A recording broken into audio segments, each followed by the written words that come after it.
नाशिक येथील श्री संत गाडगे महाराज धर्मशाळेत सेवाधारी म्हणून कार्यरत असलेले सोमेश्वर वेलकर आणि त्यांच्या पत्नी दर्यापूरच्या माहेरवाशीन तथा मतिमंद शाळेच्या सेवानिवृत्त शिक्षिका पुष्पा वेलकर यांचा आषाढीच्या पवित्र मुहूर्तावर दर्यापूर येथे सत्कार करण्यात आला। श्री संत गाडगे महाराज बालगृह व रोहिणी फाउंडेशनच्या कार्यालयात आयोजित या कार्यक्रमात संस्थेचे अध्यक्ष किशोर ठाकूर, संचालिका रितिका देशमुख व सहसचिव अमोल कंटाळे यांच्या हस्ते शाल, श्रीफळ, पुष्पहार व स्मृतिचिन्ह देऊन या दाम्पत्याचा गौरव करण्यात आला। यावेळी वेलकर कुटुंबीय आणि रोहिणी फाउंडेशनचे मार्गदर्शक गजानन देशमुख यांच्यासह नातेवाईक व मान्यवर उपस्थित होते।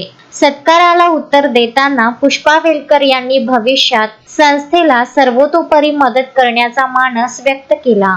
गजानन देशमुख, विदर्भ न्यूज, दर्यापूर।